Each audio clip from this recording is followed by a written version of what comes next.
There is power in the name of Jesus.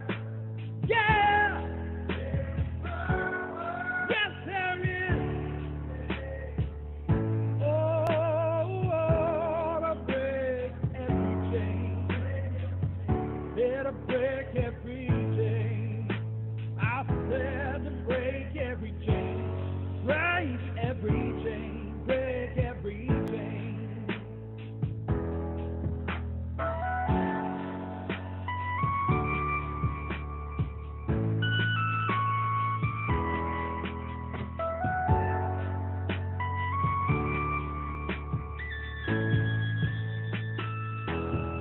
There's an army rising up.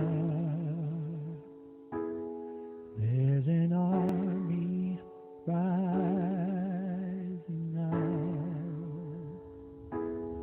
There's an army rising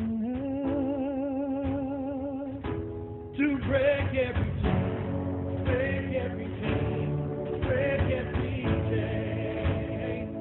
Oh, to break every chain.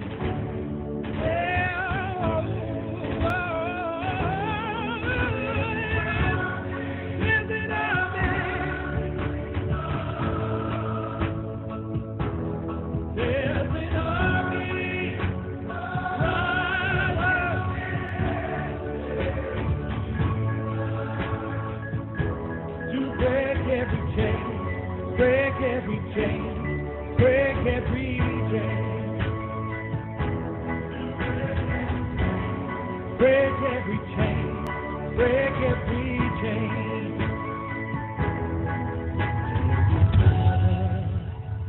In the name of Jesus, there is power. In the name of Jesus, there is power. In the name of Jesus, to break every chain, break every chain, break every chain, break every chain, break every chain, break every chain.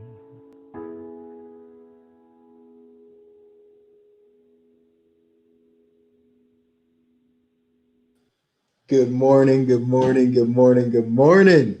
Guys, I'm so excited to be with you guys. Let me double check and make sure we're getting audio. Looks like we're getting audio. If you can't hear me, definitely comment it below, but I'm going to just keep going like you can hear me.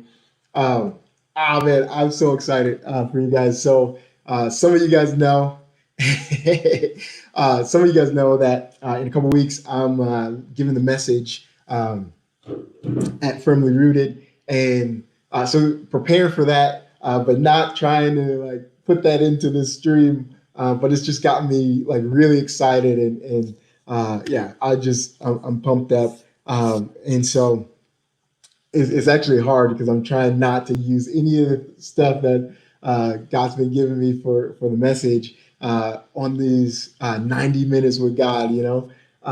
But it's just this whole idea. Like I just love this sermon series that we're in. If you're not, if you haven't been watching or if you haven't been tuning in, I would say go back and look at it. Good morning, guys. Good morning. Good morning.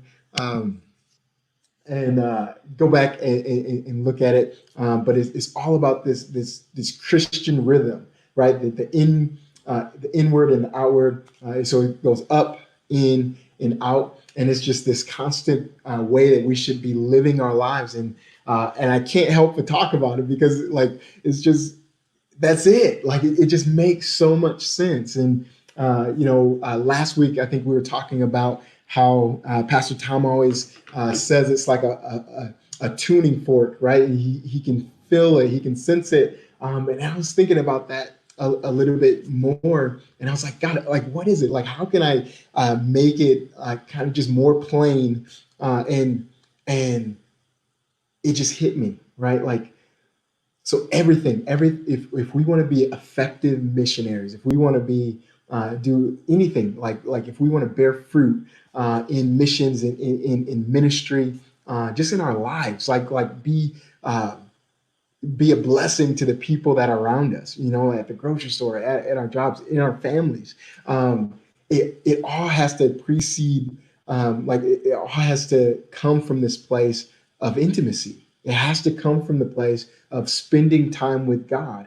And out of that place, everything else flows, right? You always hear that, that church burnout, like when people, are doing all this crazy ministry stuff. They're doing this and this and this, and then they get burned out. Why are they getting burned out? It's because they're literally pouring out everything that they have in them, right? And so the only time that they're going to God, and I'm not saying this is always the case. This is definitely not always the case, but some of the times it's the only time that they're going to God is when they have to pour out, or you know, just so happens that when they get alone time with God, the next minute they have to pour it out.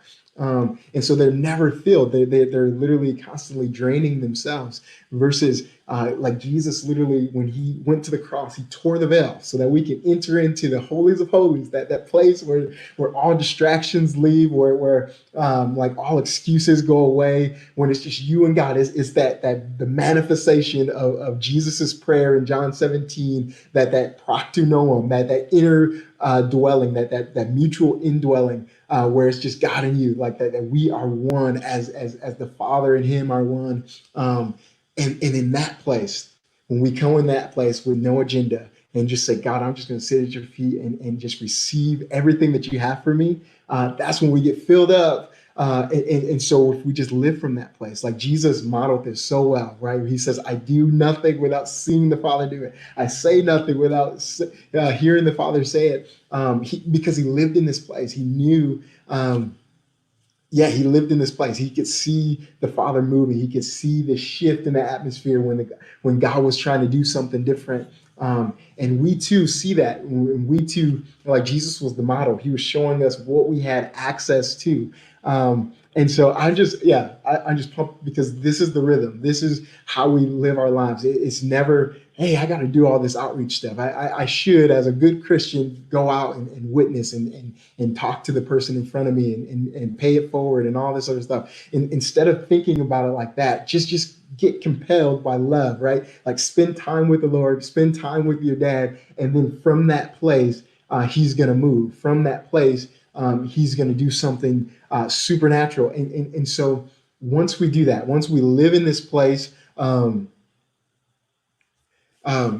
we live in this place of intimacy, right? Like if it's just, I mean, many of you are praying, with us every day at 9 a.m. It's jumping on the men's call, jumping on the 90 seconds.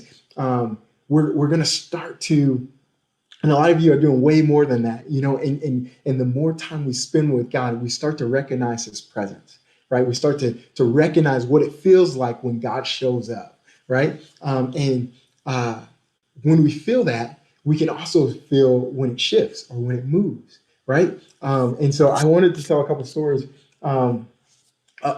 just about how that practically looks. And so there was this one instance, I was preaching at a church, and the church is called Revival Tabernacle. They're amazing, is awesome, and it's going great. And I don't typically anyways, it was going great, and all of a sudden there was a shift in the spirit, and the pastor jumps up and said, "You know what? We can't just talk about this. We got to actually go out. We actually have to do the stuff." And so literally God shut down service, and the church literally left the building. All of us left the building and went out to go witness. And it was amazing. And so Adrian's with me. So Pastor Devin is the pastor there, and he's out there. Everybody else is out there. And Adrian is with me, and we're walking across the street to this gas station, and we see this lady. She's on the phone. And we're like, both of us feel like maybe we're supposed to talk to her.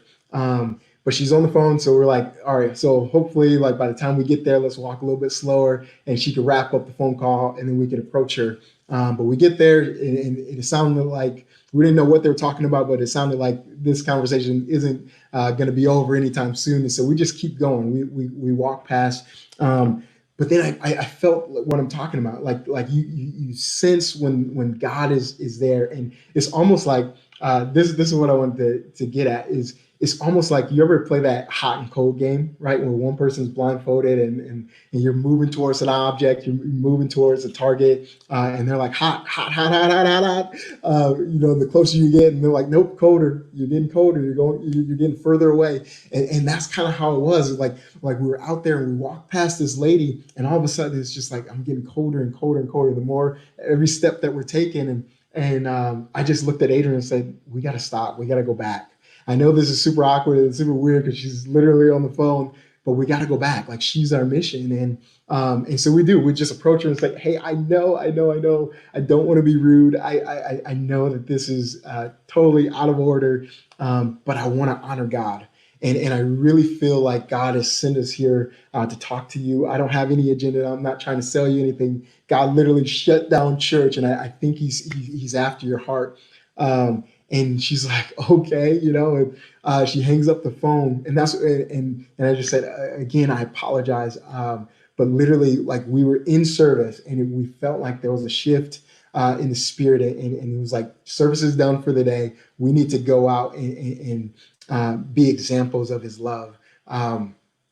And I really felt like we walked past you, and it was like God was highlighting you. It was like a stop sign in the spirit. I couldn't take another step without coming and telling you that Jesus hears your prayers, and literally He shut down church to come to get us to come and talk to you. And then she just starts to cry. And she's like, I was in the service. And all this stuff had been happening to her, for 2 days, like she was going to be evicted and all this other stuff. And she was in the service, and she was like, man, this message isn't for me. Like I can't even be here. And she leaves, and literally God shut down service and said, no, it is for you.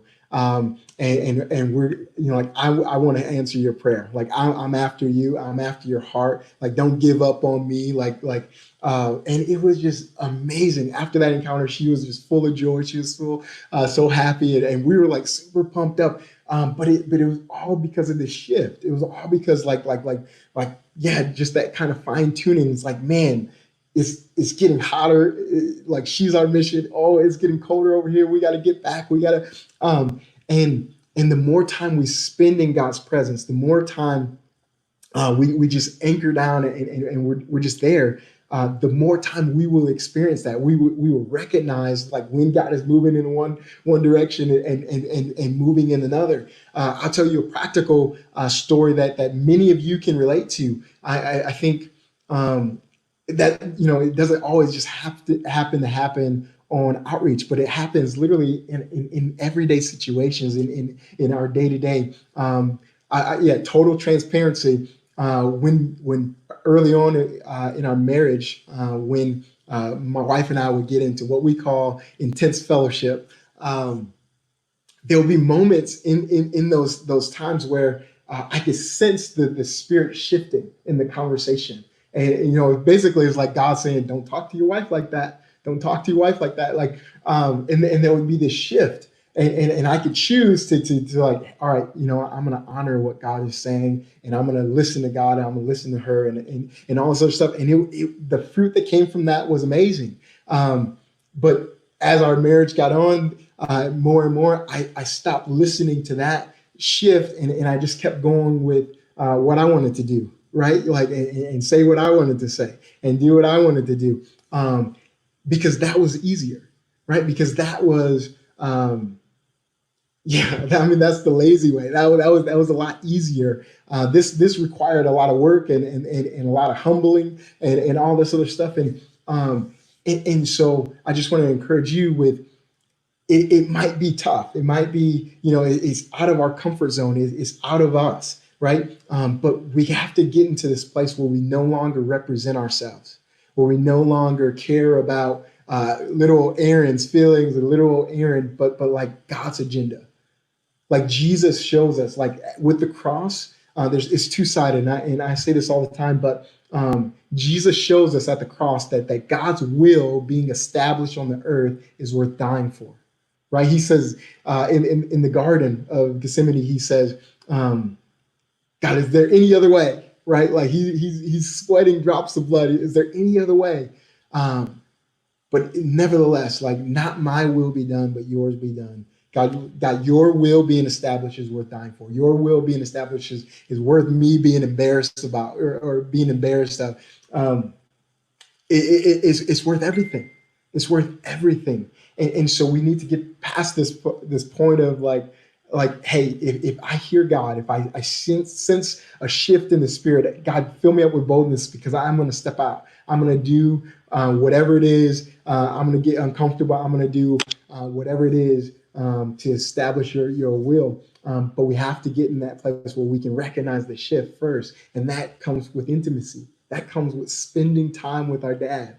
He's the coolest guy around. He's literally the coolest person that you'll ever like we all know those people, right? Those cool people that if they come to the party, it's going to be a good time, right? Like we all know those people. We all know these people that just when you get around them, you just get excited. Like, yes, this guy showed up. This girl showed up. They're awesome. They're amazing. Like Adrian's one of those people. Like she's just full of joy, and my kids they got it too.